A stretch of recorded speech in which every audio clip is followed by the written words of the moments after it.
Hello, नमस्कार, आदाब, Radhe Radhe. Welcome to the Excel. तो इस तरह का ये रिएक्शन हो गया हमारा जब एसिड मेटल के साथ रिएक्ट करता है। अगेन अब इसको आप जल्दी से नोट करो और तुरंत मैं दूसरा रिएक्शन लिखाता हूँ। स्क्रीनशॉट ले सकते हो, स्क्रीनशॉट ले लो। एसिड है ये H2SO4 is acid and metal Zn है zinc, iron, copper, magnesium, calcium, sodium, potassium, aluminium, ये सारा का सारा चीज़ मेटल के अंदर आता है। मेटल जो लस्चरस होता है, हार्ड होता है, डक्टाइल होता है, मैलिएबल होता है, जिसको पीट करके हम लोग शीट में बदल सकते हैं, जिसे हम लोग खींच करके तार बना सकते हैं, डक्टाइल होता है।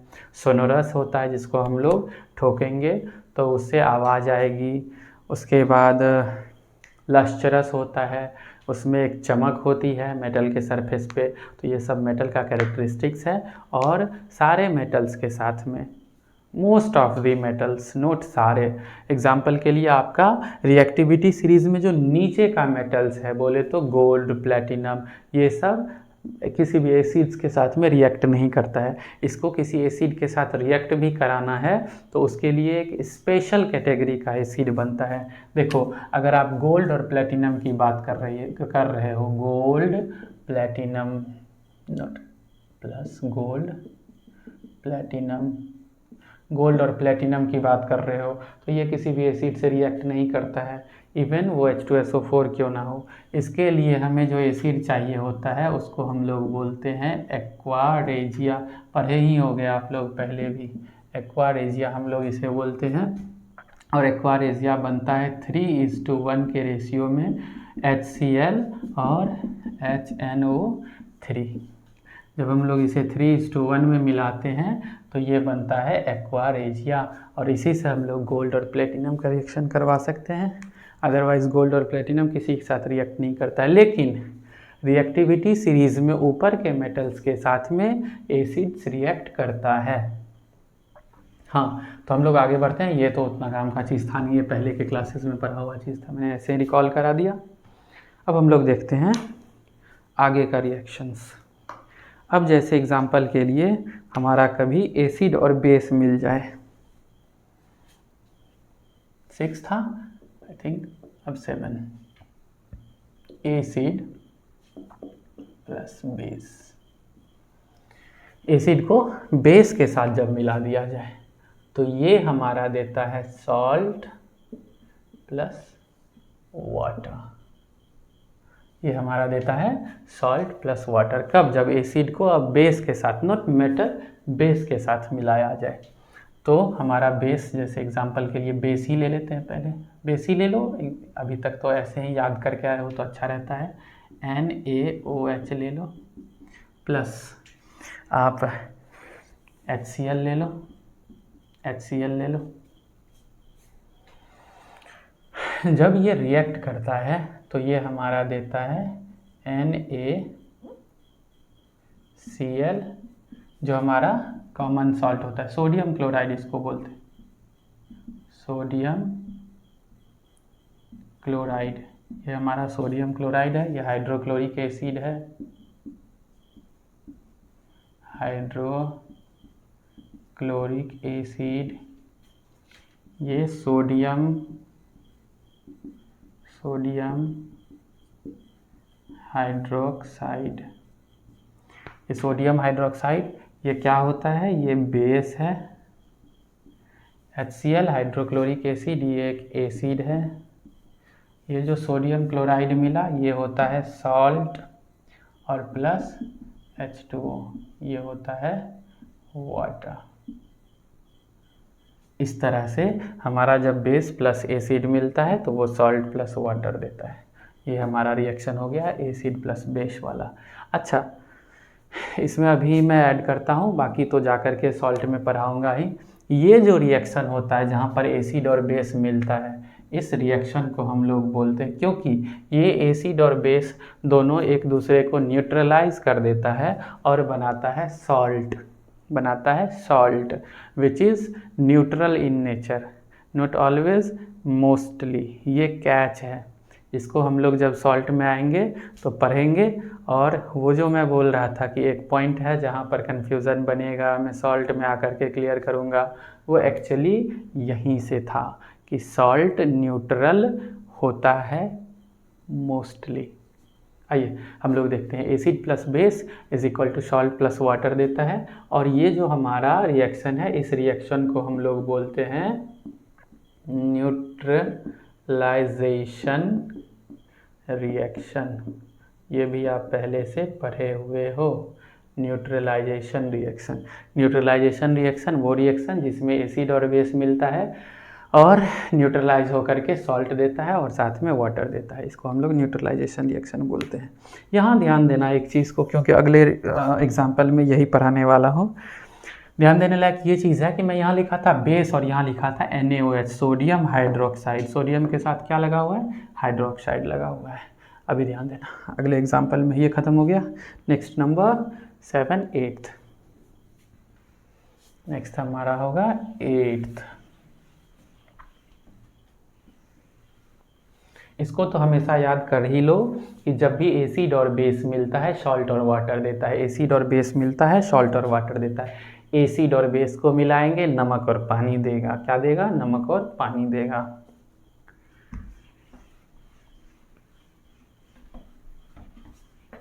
तो हमारा जो ओशियन वाटर होता है उसमें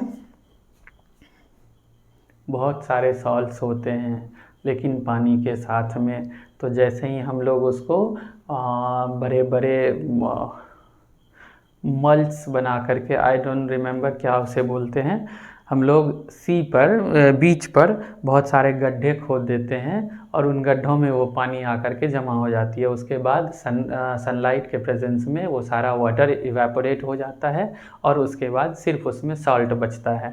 सिमिलर प्रोसेस इसमें भी हम लोग लगाते हैं। जब हमारा न्यूट्रलाइजेशन रिएक्शन होता है, एसिड और बेस मिलता है, हमारे पास सॉल्ट और वाटर बनता है। अगर हम लोग इसको गर्म कर दें तो सारा वाटर इवेपोरेट हो जाएगा और हमारा सिर्फ सॉल्ट बच जाएगा। तो acid plus base give salt and water and this is a neutralization reaction. इसके बाद हम लोग नेक्स्ट रिएक्शन पढ़ते हैं। नंबर कौन सा था? 7th 8th होगा, जो भी नंबर होगा। इसमें हम लोग लिखते हैं metallic oxide plus acid. Metallic oxide plus acid gives salt plus water, just like acid and base. यहाँ भी सॉल्ट और वाटर देता है। यहाँ मेन कैच क्या चीज़ है? अगर जब दोनों सेम ही है तो इस तरह से लिखने का मतलब क्या था? ये देखो, आप पिछले क्लास में पढ़े होगे, उसको एकदम से याद कर लो यहाँ खोपड़ी में अच्छे से। क्या याद कर लो कि जब भी मेटालिक ऑक्साइड या हाइड्रोक्साइड रहे, मेटालिक ऑक्साइड या हाइड्रोक्साइड रहे, तो ये हमेशा मेटालिक ऑक्साइड या हाइड्रोक्साइड हमेशा किस नेचर का होगा? बेसिक नेचर का होगा। किस नेचर का होगा? बेसिक नेचर का होगा। जहाँ कहीं भी मेटालिक ऑक्साइड या हाइड्रोक्साइड दिखे, समझ जाओ कि ये बेसिक नेचर का होगा, ये एक बेस है। और जहाँ कहीं भी नॉन मेटालिक ऑक्साइड या हाइड्रोक्साइड दिखे तो समझ जाना ये क्या चीज़ है? एसिड है। एसिड है। जहाँ भी नॉन मेटालिक ऑक्साइड या हाइड्रोक्साइड दिखे तो समझ जाना कि ये एक एसिड है।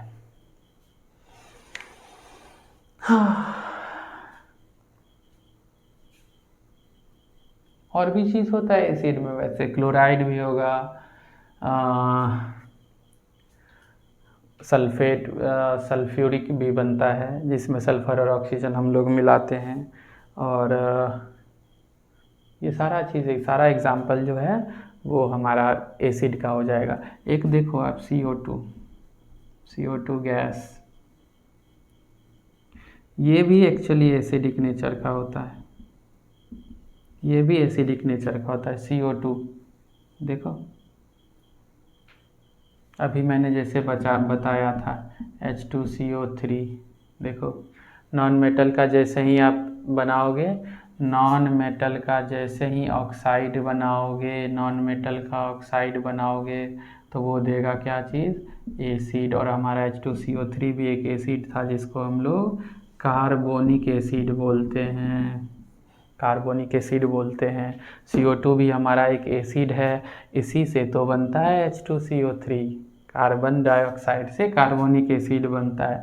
ये कब बनता है, जब ये पानी के साथ मिल जाता है। अभी ये ड्राई स्टेट में, ध्यान रहे, अभी ये ड्राई है और ड्राई स्टेट में कोई एसिड एक्टिवेटेड नहीं होता है, वो काम नहीं करता है एसिड के तरह। लेकिन सपोज करो कि इसे मैंने H2O के साथ मिला दिया, किसके साथ मिला दिया, H2O के साथ मिला दिया, तो इसे H2 और एक ऑक्सीजन सब मिल गया और ये फॉर्म कर लिया H2CO3 और ये बन गया कार्बोनिक एसिड। कार्बोनिक एसिड बनते ही ये एसिड वाला नेचर ले आया।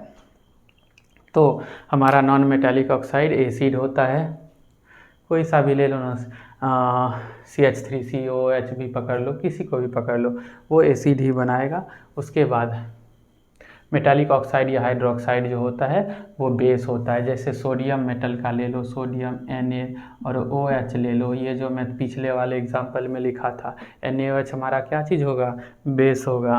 इसके बाद KOH ले लो, पोटेशियम का हाइड्रोक्साइड ले लो, क्या होगा, बेस होगा।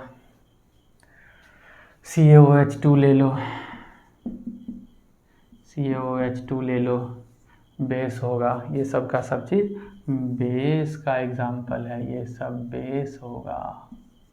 जितना भी मेटालिक ऑक्साइड या हाइड्रोक्साइड है ये सब का सब चीज़ बेस होगा। हाँ, CaO ले लो, बेस होगा। ऑक्साइड या हाइड्रोक्साइड कोई भी फर्क नहीं पड़ता है, वो बेस होता है। चलो इसको मैं यहाँ से इरेज करता हूँ, देखना है लिखना है तो लिख लो। इरेज करता हूँ, बढ़ता हूँ अपने काम की तरफ।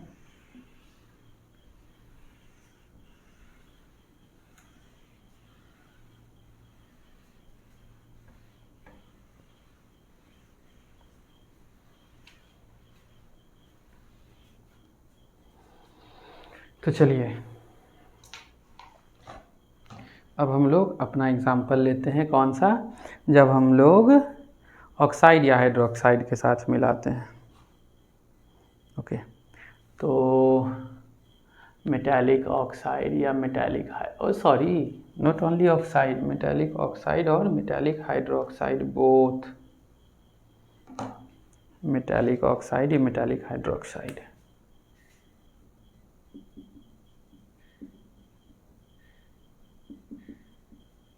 मेटालिक ऑक्साइड और मेटालिक हाइड्रोक्साइड दोनों का दोनों बेस होता है और एसिड के साथ में मिलता है तो सॉल्ट प्लस वाटर देता है।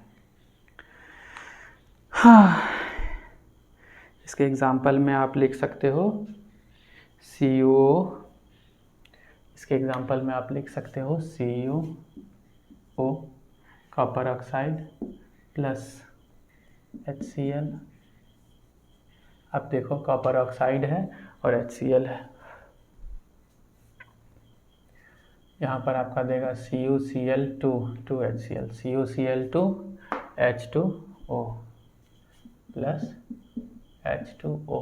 जब हमारा कॉपर ऑक्साइड के साथ HCl मिला देते हैं तो हमारा CuCl2 प्लस H2O देता है। ये CuO कॉपर ऑक्साइड है और कॉपर ऑक्साइड कौन से नेचर को शो करेगा, कॉपर ऑक्साइड बेसिक नेचर को शो करेगा। अच्छा, ये बेसिक कब शो करेगा, जब ये एक्वस फॉर्म में होगा। ध्यान रहे, HCl कब एक्टिवेट होगा, कब एसिड की तरह हरकत करेगा, जब ये एक्वस फॉर्म में रहे तो 2HCl। CuCl2 जो बनेगा ये क्या चीज़ है, ये है सॉल्ट, लेकिन ये भी किस फॉर्म में है, एक्वस फॉर्म में पानी बना हुआ है, ये है हमारा एसिड है। एसिड। ये था हमारा कॉपर ऑक्साइड का। अगेन अगर हम इसे कॉपर हाइड्रोक्साइड बना दे तो क्या ये चेंज कर जाएगा? क्या ये काम नहीं करेगा? ऑब्वियसली ये हर जगह काम करेगा। कॉपर हाइड्रोक्साइड भी बनाएंगे तो भी काम करेगा, कॉपर ऑक्साइड भी बनाएंगे तो भी काम करेगा। अगर हम लोग कॉपर हाइड्रोक्साइड के साथ में HCl मिला दें तो क्या करेगा? ये बनाएगा CuCl plus H2O plus H2O। यहाँ भी ये काम करेगा और इस तरह से हमारा काम ख़त्म होता है इस एग्ज़ाम्पल का कि मेटालिक ऑक्साइड। अब सोडियम के भी साथ मिला सकते थे, कोई प्रॉब्लम नहीं है। सोडियम हाइड्रोक्साइड के साथ में मिला दो HCl NaCl, वो तो एग्ज़ाम्पल पीछे भी हो चुका था, इसीलिए एग्ज़ाम्पल चेंज कर दिया मैंने। पोटेशियम के भी साथ में मिला सकते थे, आप देखो KOH प्लस HCl मिला दो, KCl बन जाएगा, KCl plus H2O, KOH potassium hydroxide, COH copper.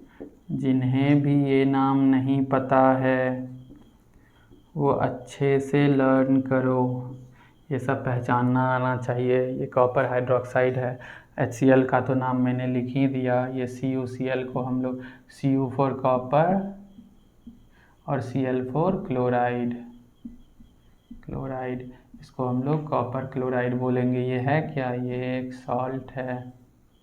कैसा सॉल्ट है? मेटल है, इसीलिए इसे हम मेटालिक सॉल्ट बोल सकते हैं, मेटालिक सॉल्ट बोल सकते हैं। ये मेटालिक सॉल्ट है। KOH plus HCl, KCl plus H2O। अच्छा,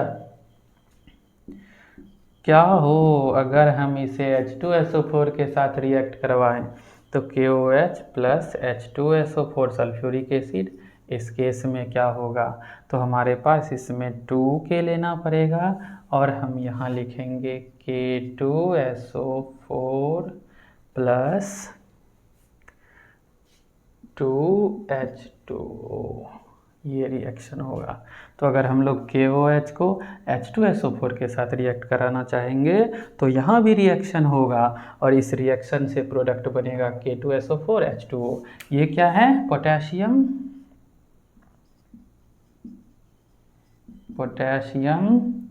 सल्फेट, K2SO4 पोटेशियम सल्फेट। और इस तरह से हमारा मेटालिक ऑक्साइड और hydroxide plus acid gives salt plus water भी खत्म हो जाता है, गिव्स सॉल्ट प्लस वाटर भी खत्म हो जाता है। अच्छा, क्या इसमें लाइम वाटर को पढ़ा जाए? क्या हो अगर हम लाइम वाटर पढ़ें? CaOH2 के साथ में अगर हम लोग, अच्छा ये OH है, एक्वस फॉर्म में रहेगा, ये तो ऑलरेडी एक्वस फॉर्म में है, इसमें सोचने समझने की कोई बात ही नहीं है। CaOH2 किस फॉर्म में है? हमेशा एक्वस फॉर्म में है, हाइड्रोक्साइड है इसका, एक्वस फॉर्म में है। CaOH2 के साथ में अगर हम लोग CO2 मिक्स करते हैं, किस फॉर्म में है? गैसियस फॉर्म में। अगर हम लोग CO2 मिक्स करते हैं तो ये हमारा क्या देता है? अब समझेंगे हम लोग। अभी कुछ ही देर पहले मैंने बताया था, यहाँ ध्यान दो, CO2, लेट मी सी, अभी कुछ ही टाइम पहले मैंने बताया था कि CO2 carbon dioxide acidic in nature होता है। ये जैसे ही एक्वस स्टेट में आता है, पानी के साथ मिलता है, ये कार्बोनिक एसिड बनाता है और कार्बोनिक एसिड बनते ही एसिड वाला ये हरकत शुरू कर देता है और CaOH2 कैल्शियम हाइड्रोक्साइड और कोई भी मेटालिक ऑक्साइड या हाइड्रोक्साइड क्या होता है? बेसिक नेचर का होता है। तो ये तो हमारा बेस हो गया और ये हमारा एसिड हो गया, और एसिड बेस जब भी मिलेगा न्यूट्रलाइजेशन रिएक्शन होगी और सॉल्ट प्लस वाटर बन जाएगा। तो इस तरह से हमारा CaOH2 किस नेचर का है? ये बेसिक नेचर का है। बेसिक नेचर का इसको क्या बोलते हैं? इसको बोलते हैं कैल्शियम हाइड्रोक्साइड, इसी को हम लोग लाइम वाटर भी बोलते हैं, चूना वाला। अगेन CO2 ये हमारा एसिडिक नेचर का है। अभी हम लोग का ये कार्बन डाइऑक्साइड है, क्या ही लिखोगे कार्बन डाइऑक्साइड, सीधे सीधे लिखो इसको अभी एसिड। एसिड है ये बेस है, वो एसिड है। और जब ये मिलेगा तो ये बनाएगा CaCO3 प्लस CaCO3 हाँ plus H2O plus H2O, CaCO3 plus H2O, इसका प्रोडक्ट बनेगा CaCO3 प्लस H2O। और इस CaCO3 को हम लोग नाम देंगे कैल्शियम कार्बोनेट, कैल्शियम कार्बोनेट। अच्छा ये किस तरह का होगा, ये वाइट प्रेसिपिटेट होगा, प्रेसिपिटेट, वाइट प्रेसिपिटेट होगा, उजला कलर का होगा। और यही है it will turn the lime water white। Lime water के साथ में यही वाइट प्रेसिपिटेट मिलता है तो उजला उजला दिखने लगता है लाइम वाटर। इसीलिए जब कैल्शियम हाइड्रोक्साइड के साथ में हम लोग CO2 गैस डाल देते हैं तो उससे कैल्शियम कार्बोनेट बन जाता है जो वाइट प्रेसिपिटेट होता है, और इसी के कारण से हमारा लाइम वाटर उजला दिखने लगता है। ओके, मेन फैक्टर ये है कि जब भी हमारा बेस और एसिड एक जगह मिल रहा है तो न्यूट्रलाइजेशन रिएक्शन हो रहा है, और चाहे कुछ भी हो उसे जो प्रोडक्ट बनेगा वो हमेशा सॉल्ट एंड वाटर बनेगा। देयरफॉर कैल्शियम कार्बोनेट जब भी होगा वो बनेगा सॉल्ट होगा। अब कुछ भी पहचानने की ज़रूरत ही नहीं है, दिमाग ही नहीं लगाना है, अगर हमने एसिड और बेस को पहचान लिया ये सॉल्ट ही होगा। और वैसे भी अभी अगर आपको इसमें कोई प्रॉब्लम फील हो भी नहीं हो तो टेंशन लेने की कोई बात नहीं है। मैं जैसे ही सॉल्ट पढ़ाने आऊँगा आपको बहुत अच्छे से समझाऊँगा कि सॉल्ट कहते किसको हैं, किन किन चीज़ों को हम लोग सॉल्ट बोल सकते हैं। नॉट ओनली सॉल्ट, सॉल्ट के भी अंदर हम लोग जा कर के पढ़ेंगे। हमारे पास कैल्शियम कार्बोनेट प्लस H2O मिल गया। नीचे का नाम मैं इरेज कर रहा हूँ क्योंकि मुझे कुछ इंपॉर्टेंट यहाँ पर बताना है। आप इसको नोट डाउन कर लो, स्क्रीनशॉट ले लो, कुछ भी कर लो। ओके,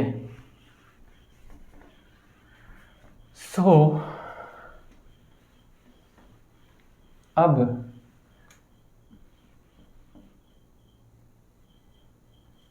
जब हम लोग इसी कैल्शियम कार्बोनेट को, ये जो प्रोडक्ट हमारे पास आया है CaCO3 प्लस H2O, ये जो प्रोडक्ट आया है इसके साथ में ही अगर हम लोग CO2 और डाल दें इस पूरे प्रोडक्ट के साथ, फिर से हम लोग अगर CO2 डाल दें तो इससे जो हमारा प्रोडक्ट निकल करके आएगा नया वो बनेगा CaHCO3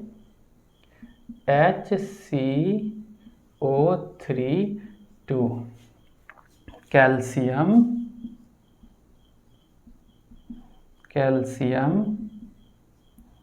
hydrogen carbonate, calcium hydrogen carbon. अच्छा यही वो प्रोडक्ट था जिससे कि वाइट प्रेसिपिटेट के कारण पानी में हम लोग वाइट वॉश वगैरह करते हैं, लेकिन अगर उस पर अगर हम लोग वापस से CO2 डालें तो वो CO2 का रिएक्शन करवाए तो हमारा कैल्शियम हाइड्रोजन कार्बोनेट हो जाएगा, और ये हमारा बन जाता है वापस से कलरलेस, फिर से इसका कलर गायब हो जाता है, कैल्शियम हाइड्रोजन कार्बोनेट बन जाता है ये CaHCO3। ओके, ये रिएक्शन हमारा ख़त्म हो गया। मेटालिक ऑक्साइड या हाइड्रोक्साइड के साथ में हम लोग जब एसिड को मिलाते हैं तो क्या होता है, इसको जल्दी से आप देखो, स्क्रीनशॉट लो, लिखो, जो भी करना है करो।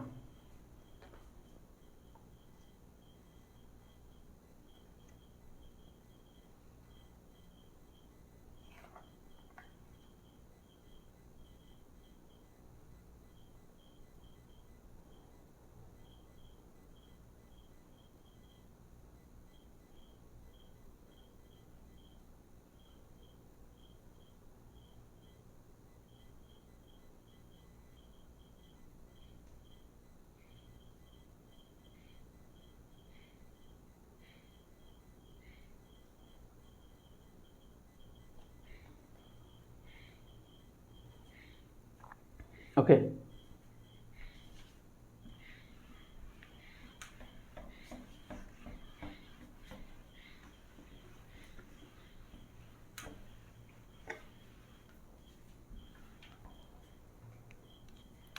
हमारा जो नेक्स्ट है वो है, हाँ, मेटालिक कार्बोनेट और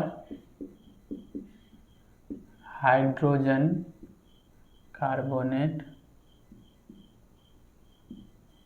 plus acid gives salt plus water. अच्छा, मेटालिक ऑक्साइड सिर्फ रहता तब तो हमारा सॉल्ट वाटर देता, लेकिन यहाँ पर मेटालिक कार्बोनेट या हाइड्रोजन कार्बोनेट है, तो ये कार्बन जो एक्स्ट्रा आ गया है, मेटालिक ऑक्साइड अगर रहता या हाइड्रोक्साइड रहता तो उसका ऑक्सीजन और हाइड्रोजन पानी में चले जाता है, पानी बन जाता है और सॉल्ट बाकी बनता है। लेकिन यहाँ कार्बोनेट है, यहाँ ऑक्सीजन के साथ में कार्बन ही भी है, ये कार्बन कहाँ जाएगा? सॉल्ट में तो घुसेगा नहीं, पानी में जाएगा नहीं, तो ये कार्बन जो एक्स्ट्रा बचता है, ये कार्बन अलग से कार्बन डाइऑक्साइड बनाता है। तो इसमें सिर्फ इतना ही याद रखना है कि मेटालिक कार्बोनेट या हाइड्रोजन कार्बोनेट क्या बनाता है? अलग से कार्बन डाइऑक्साइड बना देता है, अलग से कार्बन डाइऑक्साइड बनाता है। सॉल्ट प्लस वाटर तो नॉर्मल है, न्यूट्रलाइजेशन रिएक्शन में बनता ही बनता है, लेकिन यहाँ कार्बोनेट या हाइड्रोजन कार्बोनेट है, इसीलिए यहाँ कार्बन डाइऑक्साइड बनाता है। अब हम लोग समझेंगे ज़रा सा एक चीज़ को, ये सारे कार्बोनेट या हाइड्रोजन कार्बोनेट के साथ एसिड रिएक्ट नहीं करता है, ये एसिड सारे कार्बोनेट या हाइड्रोजन कार्बोनेट के साथ रिएक्ट नहीं करेगा, और कार्बोनेट या हाइड्रोजन कार्बोनेट के भी साथ उसी से रिएक्ट करेगा जो बेसिक नेचर का होगा, बेसिक नेचर का होगा। ये बेस हो जाएगा और ये एसिड हो जाएगा, और दोनों आपस में मिल करके प्रोडक्ट में सॉल्ट, वाटर और साथ में CO2 बनाएगा। CO2 क्यों? क्योंकि इसमें कार्बोनेट या हाइड्रोजन कार्बोनेट है। और मैं जो तभी आपको बोल रहा था कि एक ऐसा चीज़ है जिसको कि अभी आपके शायद समझ में ना भी आए पूरा, या आए भी तो कोई बात नहीं, जा कर के सॉल्ट में मैं इसे एक्सप्लेन करूँगा और वापस से इसके बारे में और ऐड ऑन करूँगा, बताऊँगा। वो यही रिएक्शन था, कार्बोनेट और हाइड्रोजन कार्बोनेट वाले रिएक्शन में ही मैं और चीज़ बताऊँगा आगे जा कर के सॉल्ट में, क्योंकि ये एक्चुअली जो केस है वो है सॉल्ट के अंदर का। है तो न्यूट्रलाइजेशन रिएक्शन, अभी हो तो बेस और एसिड ही रहा है, लेकिन ये जो एक्चुअली है ये सॉल्ट है, सॉल्ट है असल में। लेकिन अभी इस पर दिमाग मत लगाओ, बिल्कुल भी दिमाग मत लगाओ, अभी बस इतना समझो कि ये बेसिक नेचर का है, ये बेसिक नेचर का है, बेस के तरह हरकत करता है, और ये एसिड है, एसिडिक नेचर का है और एसिड के तरह हरकत करता है। और हमारा कोई भी चीज़ जो एसिडिक नेचर का हो और बेसिक नेचर का हो, अगर मिले तो वो रिएक्ट करके सॉल्ट वाटर ही देगा। लेकिन यहाँ कार्बोनेट बोले तो कार्बन एक्स्ट्रा आ गया है, उस कार्बन के कारण से हमारा वहाँ CO2 कंपाउंड बन करके और अलग हो गया एक्स्ट्रा। इसका हम लोग एक एग्जाम्पल ले लेते हैं। एग्जाम्पल के लिए Na2CO3 प्लस Cl मिला दो, Cl मिलाओगे, H2SO4 मिलाओगे, कुछ भी मिला सकते हो, तुम्हारी मर्जी। हम लोग HCl भी मिला सकते हैं, नोट Cl, HCl भी मिला सकते हैं हम लोग, HCl मिला दो, और ये रिएक्शन के बाद देगा NaCl, NaCl2 means 2HCl, NaCl2 plus not 2 Na2Cl, NaCl2 NaCl, 2 NaCl, Na2CO3, HCl2 NaCl plus H2O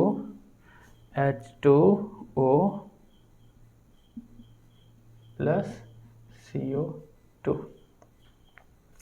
ये बैलेंस्ड इक्वेशन है सारा। बैलेंसिंग आप सीखे होगे स्टार्टिंग में ही, नहीं सीखे हो तो मेरे लेक्चर में जा कर के देख लेना। तो ये बैलेंसिंग ऑफ इक्वेशन है, इसमें सब हम लोग काउंट करते हैं। Na अगर यहाँ 2 है, इसमें भी हमारा 2 है। यहाँ HCl में मैं बाद में 2 लगाया था, यही देखते हुए कि अगर हमारा NaCl कंपाउंड बनाना है तो Cl भी यहाँ 2 होगा और उसके लिए हमारा यहाँ 2 लगाना पड़ेगा। इसके बाद में फिर Cl का भी नंबर 2, Cl का भी नंबर 2, फिर H2O। अब यहाँ से 2H और इससे एक ऑक्सीजन निकाल, H2O बन गया। उसके बाद ये कार्बन तो एक है ही, और O से एक निकालने के बाद 2 O2 बच रहा था, तो हमारा CO2, तो 2NaCl plus H2O plus CO2 हमारा बन गया। यही है हमारा सॉल्ट, यह है हमारा वाटर, और यह है हमारा कार्बन डाइऑक्साइड गैस। यही था हमारा रिएक्शन। इसके बाद अगर हम लोग Na2CO3 को ऐसा ना करके NaHCO3 कर देते, सोडियम हाइड्रोजन कार्बोनेट और प्लस HCl, जब हम लोग इसको मिलाते तो अगेन ये भी रिएक्ट करके सेम कहानी देगा, पता ही है। तो इसमें होगा NaCl, क्योंकि इसमें एक ही सोडियम है, NaCl प्लस H2O और प्लस CO2 और ये भी रिएक्शन करके ये सोडियम हाइड्रोजन कार्बोनेट भी सेम सब चीज़ देगा। इसमें इसको सोडियम कार्बोनेट बोलेंगे हम, और इसको हम लोग बोलेंगे sodium hydrogen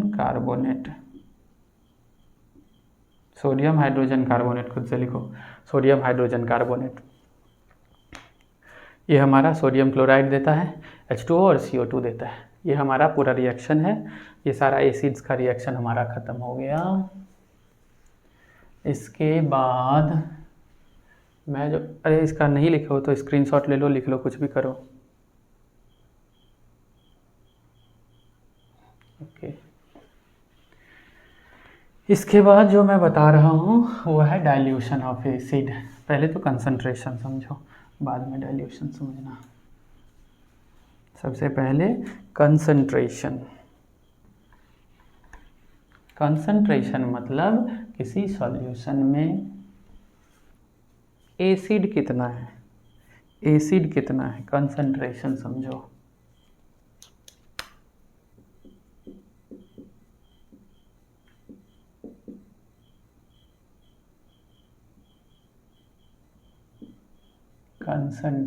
concentration solute bye solution into 100। इससे हमारा निकलेगा कंसंट्रेशन किसी चीज़ का। सॉल्यूट कितना है, मान लो 50 ग्राम है, कितना में, 950 में। 950 ग्राम पानी था, उसमें 50 ग्राम एसिड मिलाए तो टोटल बना 1000 इंटू 100। इसको तुम लिखोगे 50/1000 इंटू 100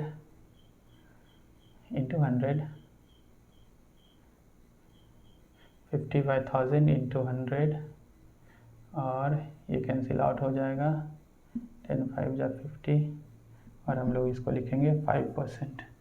इसमें जो कंसंट्रेशन है वो 5% है। ये है हमारा कंसंट्रेशन, मतलब उस पूरे सॉल्यूशन में हमारा एसिड 5% था। अगर 50 ग्राम है तो 50 ml लो, 50 ml 1000 ml, अगर ऐसा रहे 5% कंसंट्रेशन हमारा रहेगा। इसको हम लोग कंसंट्रेशन बोलते हैं। और अगर हम लोग कंसंट्रेशन समझ रहे हैं तो इसी के साथ हम लोगों को ये भी समझना चाहिए कि डाइल्यूशन क्या है। डाइल्यूशन बोले तो mixing of acid into water, dilution mixing of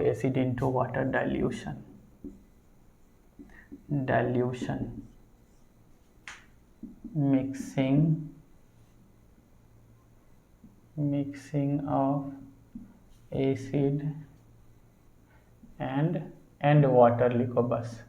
अभी बता रहा हूँ क्या इसमें ग्लिच है, नॉट ग्लिच, कैच क्या है। तो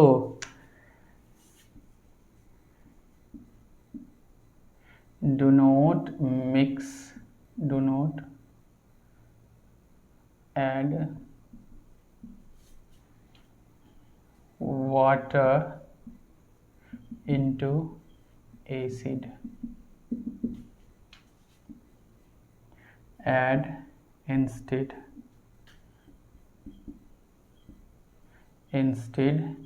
add acid into water for dilution.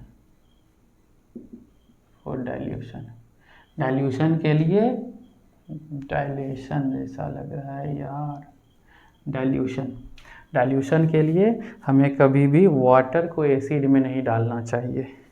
If we pour water into acid, then the mixing of water and acid is an exothermic reaction. जब भी हम लोग वाटर और एसिड को मिलाते हैं तो ये एक एक्सोथर्मिक रिएक्शन है और इससे ढेर सारी हीट प्रोड्यूस होती है. And if we pour water into acid, then all the water molecules will react with acids and produce a lot of heat. This heat in turn will vaporize all the water very quickly and the water in acid explode. ये blast कर जाएगा और ये जितना भी acid है वो हमारे स्किन पे पड़ जाएगा और स्किन हमारा डैमेज हो जाएगा. स्किन हमारा, चूँकि एसिड कॉरोसिव इन नेचर होता है तो स्किन बर्न हो जाएगा. तो इस कारण से हम लोग वाटर को एसिड में नहीं डालते, एसिड को वाटर में डालते हैं, क्योंकि थोड़ी सी एसिड आएगी वाटर में, वो वाटर मॉलिक्यूल्स के साथ में मिल करके, और थोड़ी सी एसिड आएगी तो हल्की सी गैस हीट बनेगी. लेकिन अगर तुम वाटर को डायरेक्टली एसिड में डालोगे तो जितना भी वाटर का मॉलिक्यूल्स है वो तुरंत ब्रेक हो जाएगा. और चूँकि एसिड ढेर सारा है तो वहाँ पर रिएक्शन का रेट ज़्यादा होता है और इस कारण से वहाँ पर गैस ज़्यादा प्रोड्यूस हो जाएगी, हीट ज़्यादा प्रोड्यूस हो जाएगी. इससे गैस बनेगा, मतलब वेपर बनेगा और एक्सप्लोड कर जाएगा. इसीलिए हम लोग डाइल्यूशन में हमेशा एसिड को वाटर में पोर करते हैं, डालते हैं, मिक्स करते हैं, ना कि वाटर को एसिड में. ये हमारा ख़त्म हो गया, ये डाइल्यूशन था. ओके, अब जो हमारा पॉइंट है वो है एसिड के बनने का और बेस के बनने का. सॉरी, नॉट बेस, एसिड के बनने का. मैं इस पे एक लाइन लिखता हूँ, all the acids contain H plus, contain hydrogen, but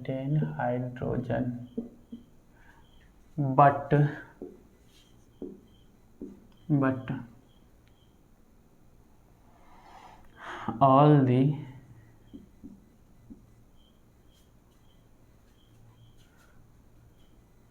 hydrogen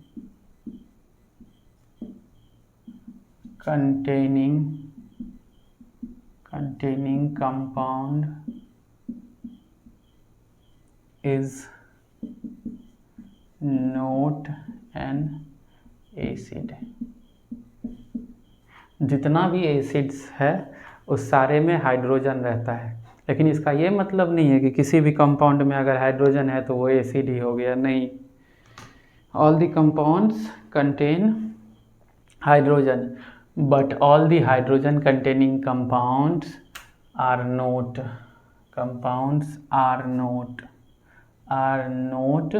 an acid. वो एसिड नहीं हो सकता है. एग्जाम्पल आप देखो, तुरंत एग्जाम्पल देखो, C6H12O6 किस चीज़ का है बताओ? C6H12O6 किसका है? ग्लूकोज का है. C6H12O6. और हाइड्रोजन होने के बावजूद ये एसिड नहीं है, ये डू नॉट आयोनाइज, ये आयोनाइज नहीं होता है. अगेन एग्जाम्पल दूसरा भी आप देख सकते हो, C2H5OH. ये क्या है? इंटरेस्टिंग चीज़ है, लेकिन सबके लिए नहीं. ये है मिथाइल नॉट मिथाइल, इथाइल, मारने के फिराक में मैं लगा हुआ हूँ। Ethyl alcohol, ethyl alcohol, methyl alcohol is poisonous, ethyl alcohol is drinkable, potable. इसको हम लोग ड्रिंक्स में यूज़ करते हैं इथाइल एल्कोहल। तो इथाइल एल्कोहल C2H5OH, इसमें भी हाइड्रोजन है लेकिन फिर भी ये एसिड नहीं है। तो ये सारा हमारा एग्जाम्पल है जो हाइड्रोजन कंटेन करने के बावजूद भी एसिड नहीं होता है।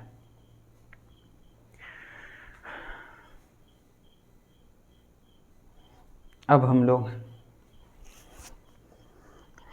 नेक्स्ट समझने वाले हैं एसिड्स का यूजेस। अब इन एसिड्स को हम लोग यूज़ कहाँ करते हैं, ये लास्ट टॉपिक होगा। इसके बाद हमारी क्लास ख़त्म हो जाएगी आज की। उसके बाद अगले क्लास में हम लोग बेस पढ़ेंगे और फिर उसके अगले क्लास में सॉल्ट पढ़ेंगे। आज की क्लास लंबी हो गई क्योंकि मैं चाह रहा हूँ कि आज एक ही क्लास में पूरा एसिड ख़त्म हो जाए। फिर बेस उतना नहीं चलेगा, सॉल्ट थोड़ा चलेगा लंबा। तो हम लोग यहाँ यूजेस पढ़ने वाले थे, यूजेस ऑफ एसिड्स। बारी बारी से अलग अलग हम लोगों को यूज़ देखना पड़ेगा। H2SO4, H2SO4 का यूज़ कहाँ पर है? इन कार बैटरी, इन्वर्टर बैटरी भी हमने शपथ नहीं लिया है कि कार बैटरी में ही सिर्फ डालेंगे, इन्वर्टर बैटरी में भी रहता है sulphuric acid. Number 2, in making dyes, colour बनाने में, डिटर्जेंट्स बनाने में, मेकिंग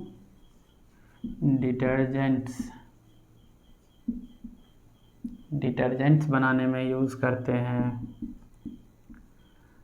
मेकिंग, चलो इस बार मैन्युफैक्चरिंग लिखते हैं।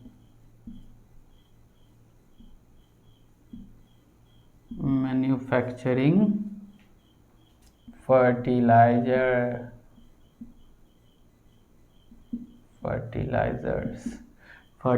बनाने में, इन सब चीज़ों में हम लोग H2SO4 का यूज़ करते हैं। ये फर्टिलाइज़र कैसा, चलो इसको भी देख ही लेते हैं। फर्टिलाइज़र NH4 2SO4 लो, ये फर्टिलाइज़र बनाने में हम लोग यूज़ करते हैं।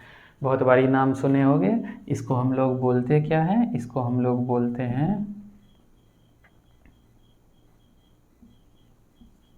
Ammonium sulphate. अच्छा, बहुत अच्छा चीज़, एक चीज़ नोट डाउन कर लो, ये है तो सॉल्ट, पहली बात तो ये सॉल्ट है और इसका नेचर होता है एसिडिक। अभी आप लोग ज़रा सा भी कंफ्यूज मत करना कि सॉल्ट सर बोले थे जब एसिड और बेस मिलता है तब सॉल्ट बनता है। It is neutral in nature, not neutral in nature. ये सॉल्ट न्यूट्रल इन नेचर तो होता है, फिलहाल के लिए तो अभी आपको मैंने यही पढ़ाया है, लेकिन सॉल्ट हमारा एसिडिक और बेसिक दोनों नेचर का हो सकता है। अभी आपको उस पर दिमाग नहीं लगाना है, जब हम लोग सॉल्ट में आएंगे तो अच्छे से पढ़ेंगे, समझेंगे कि कब सॉल्ट एसिडिक होगा, कब सॉल्ट बेसिक होगा। पढ़े भी होगे आप न्यूट्रलाइजेशन रिएक्शन में, लेकिन इस बारी मैं अच्छे से उसको खोल करके अलग अलग एग्जाम्पल्स पे समझाऊंगा, रिएक्टिविटी सीरीज़ को कंपेयर करके दिखाऊंगा कि कब हमारा सॉल्ट एसिडिक कब बेसिक होगा।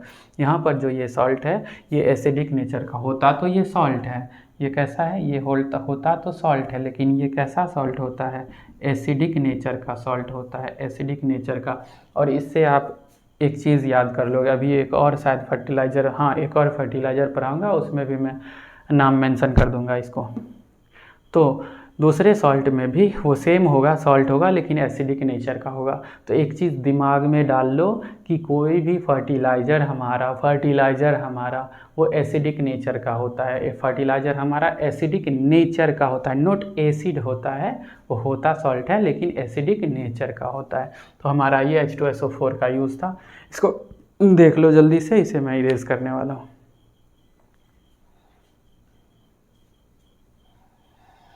जल्दी से इसको ख़त्म करो, फिर हम लोग पढ़ेंगे दूसरे एसिड को।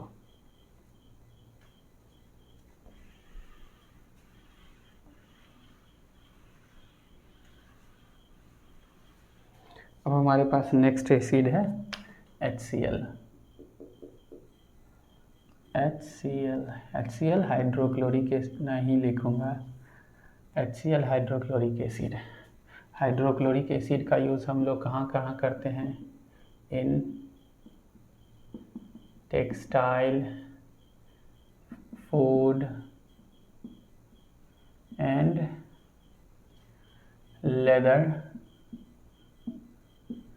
leather industry.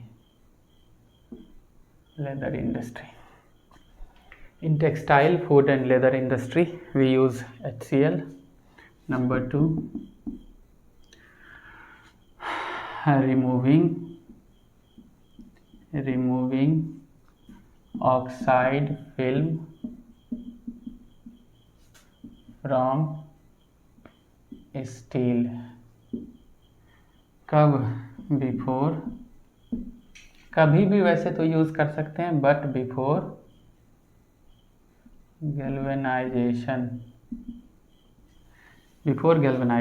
गैल्वेनाइजेशन करने से पहले हम ऑक्साइड फिल्म को साफ करके अच्छे से तब उस पर गैल्वेनाइज करते हैं। तो before galvanisation we use HCl to remove oxide film.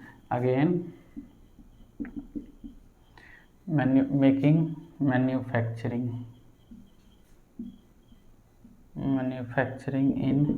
manufacturing dyes and detergents. इन सारे एसिड्स का यूज़ हम लोग डिटर्जेंट्स बनाने में करते हैं। फोर्थ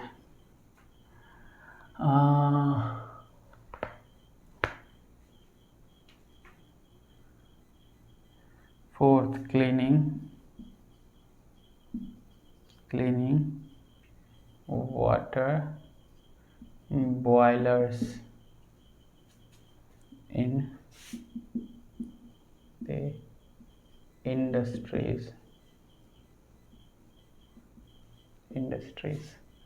बड़े बड़े इंडस्ट्रीज़ में जो बॉयलर्स रहता है उसे हम लोग साफ़ करने के लिए, क्योंकि ऑक्साइड हाइड्रोक्साइड का लेयर उस पर जम जाता है, उसे साफ़ करने के लिए हम लोग HCl का यूज़ करते हैं।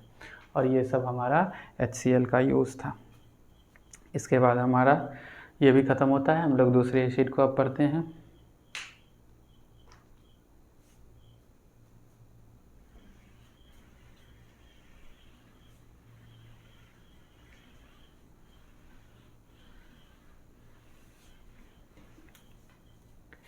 तो हमारा नेक्स्ट जो है वो है HNO3। क्या बोलते हैं इसे? नाइट्रिक एसिड का यूज़ हम लोग करते हैं।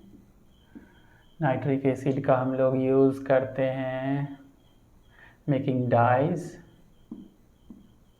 H2SO4 में ऐड कर लेना मेकिंग सिंथेटिक फाइबर्स में भी नाइट्रिक एसिड का भी यूज़ हम लोग करते हैं।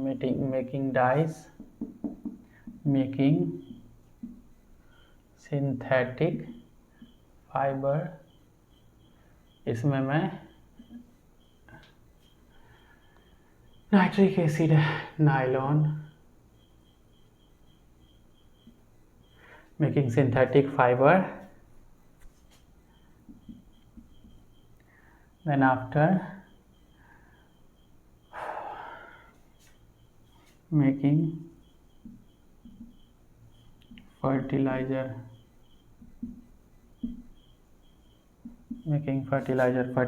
का एग्जाम्पल NH4NO3।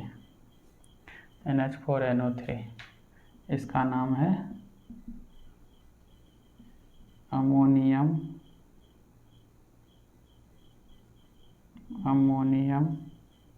नाइट्रेट।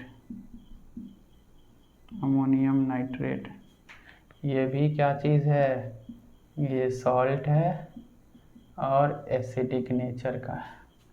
ये भी सॉल्ट है और एसिडिक नेचर है। फर्टिलाइज़र है, मैं आपको बोला था फर्टिलाइज़र सॉल्ट होता है और एसिडिक नेचर का होता है। ये भी सॉल्ट है, एसिडिक नेचर का। हाँ, और एक यूज़ लिख लो, मेकिंग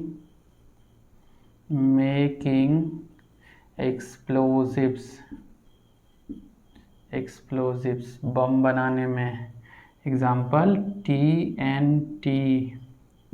TNT का फुल फॉर्म होता है try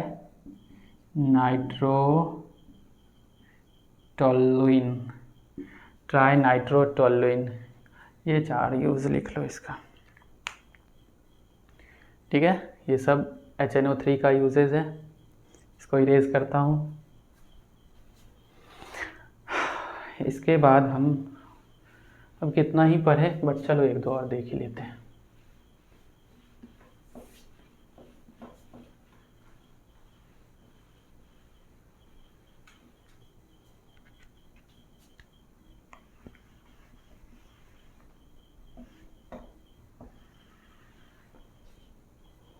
okay,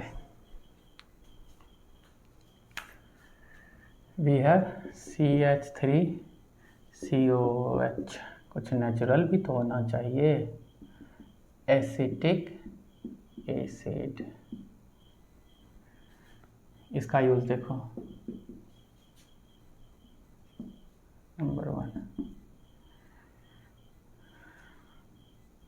used in food to enhance taste, used in food industry, used in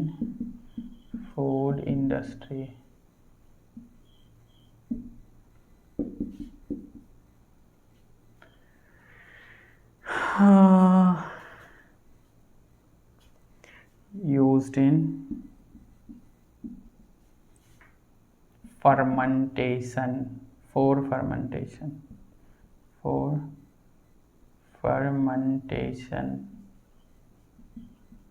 used for fermentation, used in preserving, use for preserving, कुछ भी हो सकता है।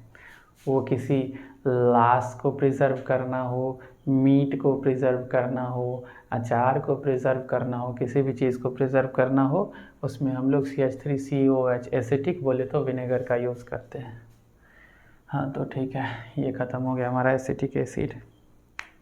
और क्या पढ़ना है, यहीं ऐड करो। चलो अब और नहीं लिखने वाला मैं, यहीं ऐड करो H2CO3। इसको कौन सा एसिड बोलते हैं, कार्बोनिक एसिड। इसका यूज़ क्या है, यूज्ड इन कोल्ड ड्रिंक्स। जो हम लोग कोल्ड ड्रिंक्स पीते हैं उसमें हमारा कार्बोनिक एसिड रहता है। ठीक है, चलो हम लोग ख़त्म करते हैं। एसिड में इतना ही। अगर कुछ बच गया हो तो कमेंट बॉक्स में लिखो। अगर कुछ और जानना हो तो कमेंट बॉक्स में लिखिए, मैं उसका आंसर अगले वीडियो में बेस में या सॉल्ट में कर दूंगा। चलिए आज के लिए इतना ही। जय हिंद।